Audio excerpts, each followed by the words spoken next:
This word scares the f out of Nintendo fans. What if I told you that Nintendo has an entire catalog of anime that nobody ever talks about? Sir, we go through this twice a week. We do not care. It is 3 o'clock in the morning. Can you please either order a corn dog or go the f home? Anime is a love it or hate it medium. Some people believe that anime have given us some of the most climactic and heartfelt moments in animation history. Stories that can only be told in this fashion.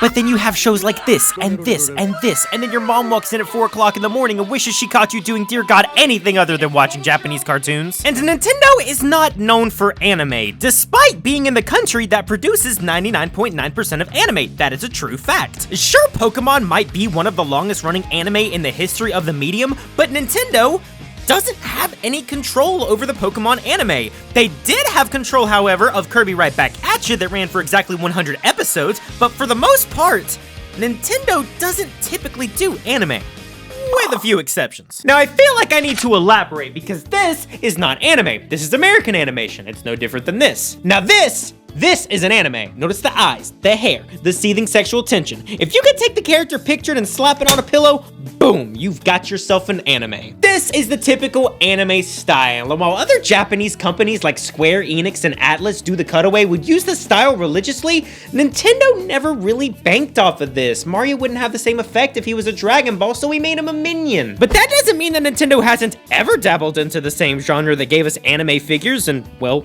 more anime figures. The same company that gave us Smash Heroines Chillin' in the Hot Tub also gave us a Smash Heroine Chillin' in the Hot Tub. This is a PG-13 program. Kid Icarus saw a revival back in 2012, and with it, a series of anime shorts released exclusively on the 3DS Nintendo video application. And I just adored this thing. This was essentially an on-demand video service that allowed you to watch promotions and music videos and comedy sketches that Nintendo uploaded to the 3DS. I remember all these kids on the school bus growing up were watching this funny little skit about dinosaurs in an office. I was still poor, so I had to settle for Shrek Fairy Tale Beatdown. Day 1 of Nintendo videos saw 3 Kid Icarus animes pop up: Palutena's Revolting Revenge, Thanatos Rising, and Medusa's Revenge. 3 anime shorts published by Nintendo that were created by some fairly reputable studios in the industry.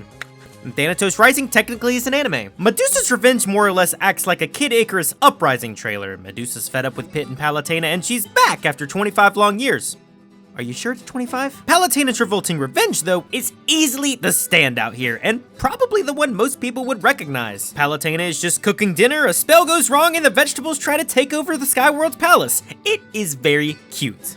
Naked goddess. I am surprised Nintendo allowed this. It's not that revealing, especially compared to other anime, but come on, we all know how strict Nintendo is with their properties. They gave the Xenoblade girls leggings for fear of their figure being too sexual. I'm just so horny! So to see this on the front page of the Nintendo eShop is so odd. Not that I'm complaining. The animation looks great, and it's nice to see Palutena animated since she doesn't see much screen time in Kid Icarus Uprising. And this is the short that almost everybody knows about. It's fairly accessible today. It came out on a system that almost everybody had at the time, and it was available with English voiceover, which means if you didn't watch it with Japanese subtitles, then you're just a fake Nintendo fan. But all of these other Nintendo-focused anime don't have any official sources, so I had to dig and grind and scrounge the deepest parts of the internet just to find them, and it took me like 5 minutes with a YouTube search. Now, are all of these not readily available because they were commercial failures or they were only available in Japan? I have my theories, but I'm really banking off of the fact that they didn't want you to know that Mario is wielding a gun. I was always under the impression that the live-action Super Mario Bros. Was the first video game movie ever made, but 7 years before that was a little title called Super Mario Bros. Peach Hime Kyushutsu Daisakusen. I won my 4th grade spelling bee with that word. This was a 1986 movie released 1 year after Super Mario Bros. And just 1 month before Super Mario Bros. 2 released in Japan. And I think I actually like this movie. It's simple to follow, it has those classic Mario sound effects. This is the first time we saw the princess referred to as Peach on screen, and look, Luigi's wearing blue! Look at him! Mario is playing a video game that's not Mario Brothers, and the video game comes to life. Peach comes out of the TV, Bowser captures her, Mario has to acquire the Triforce. I cannot make this up, I have the subtitles to prove it. And seeing all of these Mario characters right after the series inception is actually actually quite charming, and I won't lie, a little scary. But not as scary as getting into a car crash and ending up in a coma and waking up 150 years into the future. I will use any excuse I can to talk about this series. This is what I sleep with at night. I'm still waiting on my body pillow. You would think Captain Falcon would be the protagonist here, but that title goes to our cryogenically frozen Ryu Suzaku, a bounty hunter just like Captain Falcon, born to race in F-Zero. He wasn't born to do it, he just really likes to do it, okay? F-Zero has always had this huge roster of characters, but they've always had these unexplored backstories. There's over 40 characters here, and almost no story in-game to show outside of these character descriptions. GP Legend expands upon all of that, and gives us the inside scoop of this futuristic world with some plot points that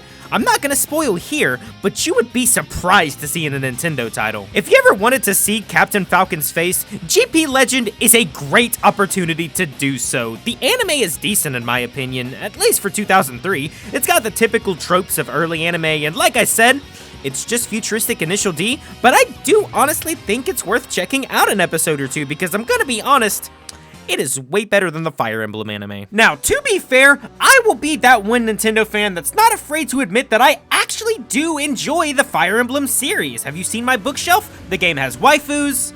Mystery of the Emblem is what this game was based on, the third installment in the Fire Emblem series. It is 2 episodes that cover the beginning of the game's plot. But what really perplexes me is this came out in 1996. Fire Emblem wasn't really jumping at the seams to be a mainstream title yet.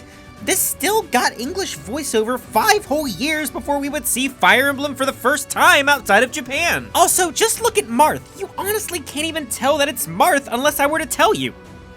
By the way, that's Marth. Nintendo anime is always used as a form of promotion. Whenever a series is lesser known or having some sort of resurgence, that's typically when Nintendo takes the push to get an anime to a newfound audience. And take the Star Fox anime. This was a 15-minute short used to promote Star Fox Zero since we hadn't seen a console game in over 10 years. One of these is a good product. Nintendo almost never goes outside of their comfort zone on video games unless they're trying to promote something. Every single anime they've released have been some sort of way to expand the Nintendo brand. I didn't like that rhyme. If you have a title that's a success, in Nintendo's eyes, there's no need to do any sort of extra promotion, no matter how unbelievably adorable the animation is. It's cute. I just adore this art style. Animal Village, otherwise known as Debotsu no Mori, is a full-length Animal Crossing film that was only available in Japan in 2006. OLM, the same team that's well known for all of the Pokemon movies and some other popular titles, headed the project, and it speaks for itself. They took the already appealing style of Animal Crossing and did a fantastic job bringing these 3D characters over to 2D. Capitalism has never been so cute. It plays out exactly as you would think. It follows the adorable 11-year-old Ai, who's left to live on her own in Animal Village. What's the deal with Nintendo games and children having to survive on their own? What the fuck? It's just a cute anime about a young girl trying to find her place in the world while working for Tom Nook until she dies. It is such a humble experience, and it's not just good as a Nintendo movie, it's great as its own standalone film. I could absolutely see this as a Saturday morning cartoon if it had any sort of release outside of Japan. But this anime captures the world of Animal Crossing so well, whether it's the villagers constantly changing clothes or creating pitfalls and catching bugs. The movie is a pleasant, wholesome time, but it's even better watching it as a fan of Animal Crossing. And I believe that that's the core reason we don't see much media outside of video games from Nintendo. When Nintendo does anything, they always treat that piece of media like it's the first exposure that anybody will have to the series. I didn't play Kid Icarus because I felt intrigued by the gameplay. I played it because I fell in love with these character designs and the voice lines. And you know what? I might have just a slight crush on Palutena and a fascination with the color green, but please don't judge me. So the promotion works, and at times it might just seem like Nintendo's throwing away money, but I mean, it worked on me, so Now, Nintendo did announce a Splatoon anime that was allegedly lost to the sands of time. It's literally just a manga comic with voice lines, nothing to get too excited about. Bayonetta Bloody Fate had its own movie based off of the events of the first game, but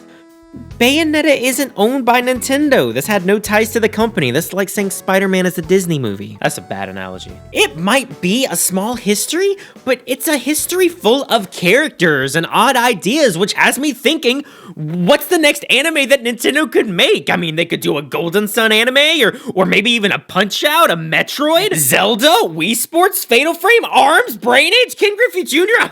I have so many ideas, I just have to tell somebody. Thank you for calling Sonic. Would you like to try a corn dog?